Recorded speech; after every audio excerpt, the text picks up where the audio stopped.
আসসালামু আলাইকুম বন্ধুরা, আশা করছি সকলেই ভালো আছেন। বন্ধুরা, এই ডিজিটাল সময়ে সকলেই প্রতিযোগিতায় ব্যস্ত। সেটা হতে পারে ফেসবুকে অথবা ইউটিউবে। আর এই সময় আপনার ফেসবুক কিংবা ইউটিউবকে আরও আকর্ষণীয় লুক দিতে প্রয়োজন একটি আকর্ষণীয় ফেসবুক কভার আর্ট পিক অথবা ইউটিউব ব্যানার। তো বন্ধুরা, আজকে আমরা কথা বলবো আপনার হাতে থাকা স্মার্টফোনটি দিয়েই কিভাবে ফেসবুক কভার আর্ট ডিজাইন অথবা ইউটিউব ব্যানার ডিজাইন করা যায় অতি সহজে। তো বন্ধুরা, চলুন আর কথা না বাড়িয়ে শুরু করা যাক আজকের ভিডিও। আর হ্যাঁ, আমি বরাবরের মতোই আপনাদের সাথে আছি আহসান হাবিব, আর আপনারা দেখছেন টাইম অ্যানালাইসিস।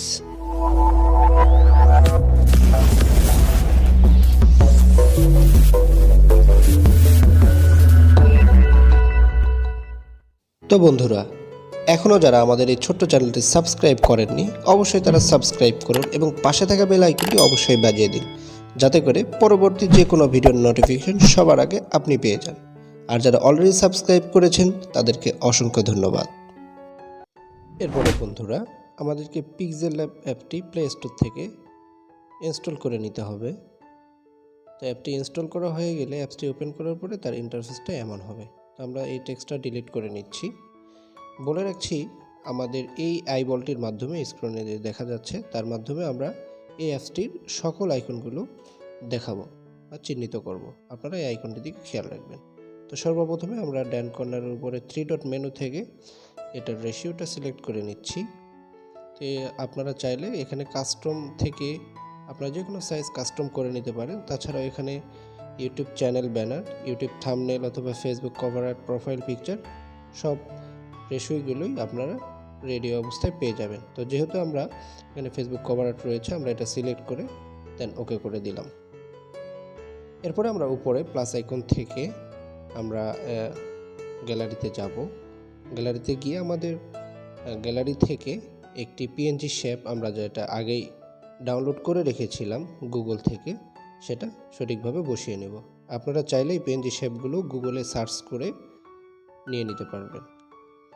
তো আমরা এটা কাজ হয়ে যাওয়ার পরে এটা লক করে দেব। বলে রাখছি বন্ধুরা, এটা লক করার মাধ্যমে আমরা যখন কাজ শেষ করব তখন এটা নড়াচড়া করবে না, আর যখন এটা আনলক রাখবো তখন দেখুন এটা নড়াচড়া করছে। তো আমাদের কাজের সুবিধার জন্য আমরা প্রতিটা অপশন কাজ শেষ হবার পরে আমরা লক করে দেব। দেন আবার উপরে প্লাস আইকন থেকে আমরা টেক্সট সিলেক্ট করে নিচ্ছি। এখানে চাইলে আপনারা যে কোনো নাম অথবা যে কোনো কিছু আপনাদের যেটা লেখা সেটা দিতে পারেন। তো আমরা একটা নাম দিয়ে দিচ্ছি। এরপরে নামটা সঠিকভাবে বসিয়ে দেব। এরপরে নিচের ডান কর্নার থেকে এই অপশনে ক্লিক করে আমরা ফন্ট সিলেক্ট করে নেব। এখানে অসংখ্য ফন্ট রয়েছে, তারপর আমরা এটাকে ইউনিক আরেকটু লুক দেওয়ার জন্য আমরা মাই ফন্ট থেকে আমাদের ডাউনলোড করা নির্ধারিত ফন্ট আমরা এখানে ওকে করে দেবো। বন্ধুরা, বলে রাখি, আপনারা যদি এই ফন্টের কীভাবে ইনস্টল করতে হয় সে ব্যাপারে যদি কোনো ভিডিও চান অবশ্যই কমেন্ট বক্সে জানাবেন, আমরা পরবর্তী যে কোনো ভিডিওতে ইনশাল্লাহ আলোচনা করব। তো তারপরে বন্ধুরা, এটা আমরা আমাদের শেপ অনুযায়ী আবার বসিয়ে নেব। তো আমরা এখান থেকে এটাকে একটু বি অপশনে ক্লিক করে এটা ইটালিক করে দেব এবং এটা বোল্ড করে দেব, একটু মোটা করে দেব আর কি।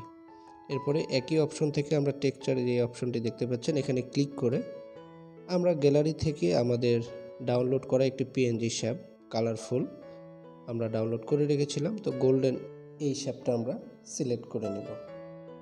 ফোল্ডারটি আমরা এটাতে সিলেক্ট করে দেব। দেন এটা আমরা আমাদের প্রয়োজন মতো এটা বসিয়ে নেব।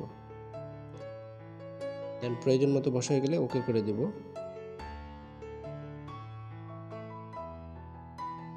দেন তারপরে এটা লক করে দেব।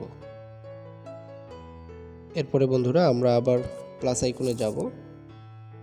প্লাস আইকন থেকে আমরা আবার গ্যালারিতে যাব। গ্যালারি থেকে আমরা এরকম আর একটি পিএনজি শেপ এর নিচে বসিয়ে দেব, যেটাতে আমরা আমাদের স্লোগানটি লিখব। দেন আমরা এখানে ফলো মি লিখছি, আপনারা চাইলে আপনাদের যে কোনো স্লোগান বা যে কোনো টেক্সট আপনারা দিতে পারেন। এরপরে নিচের ডান কর্নারে এই অপশন থেকে আমরা স্পেসিং এই অপশনটাতে ক্লিক করব। দেন এটার স্পেসটা একটু বাড়িয়ে দেব। দেওয়ার পরে এটা সঠিকভাবে বসিয়ে নিয়ে তারপরে আবার দেন লক করিয়ে দেব। দেন প্লাস আইকন থেকে গ্যালারিতে গিয়ে আমাদের একটি পিক আমরা এখানে সিলেক্ট করব। বন্ধুরা, যে কোনো ছবির ব্যাকগ্রাউন্ড কীভাবে রিমুভ করতে হয় অলরেডি আমাদের চ্যানেলে এই বিষয়ে একটি ভিডিও রয়েছে এবং ডেসক্রিপশন বক্সে একটি লিঙ্ক দেওয়া রয়েছে, যে ভিডিওটি আপনারা দেখলেই বুঝতে পারবেন কিভাবে একটি ছবির ব্যাকগ্রাউন্ড রিমুভ করতে হয়।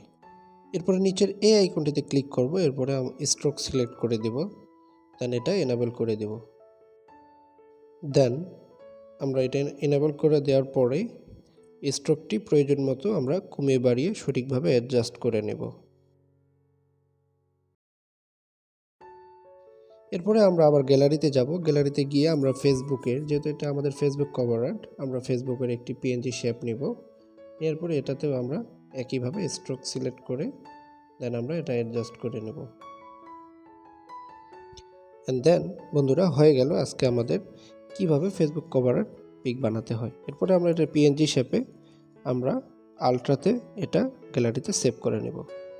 তো বন্ধুরা, এই ছিল আজকের ভিডিওটি আপনাদের কেমন লেগেছে তা অবশ্যই কমেন্ট বক্সে জানাতে ভুলবেন না, এবং সেই সাথে জানাতে পারেন আপনাদের কোনো সুমতামত, এবং একটি লাইক তো মাস্ট। এবং সেই সাথে চাইলে আমাদের এই ছোট্ট চ্যানেলটি আপনারা আপনাদের বন্ধুদের সঙ্গে শেয়ার করতে পারেন। তো বন্ধুরা, এখনও যারা আমাদের চ্যানেলটি সাবস্ক্রাইব করেননি তারা অবশ্যই সাবস্ক্রাইব করুন এবং পাশে থাকা বেল আইকনটি বাজিয়ে দিন, যাতে করে পরবর্তী যে কোনো ভিডিওর নোটিফিকেশন সবার আগে সর্বপ্রথম আপনি পেয়ে যান। তো বন্ধুরা, আজকে এখানে বিদায় নিচ্ছি। কথা হচ্ছে আগামী কোনো ভিডিওতে নতুন কোনো বিষয় নিয়ে। সে পর্যন্ত ভালো থাকবেন, সুস্থ থাকবেন। আল্লাহ হাফেজ। আসসালামু আলাইকুম রহমতুল্লাহ।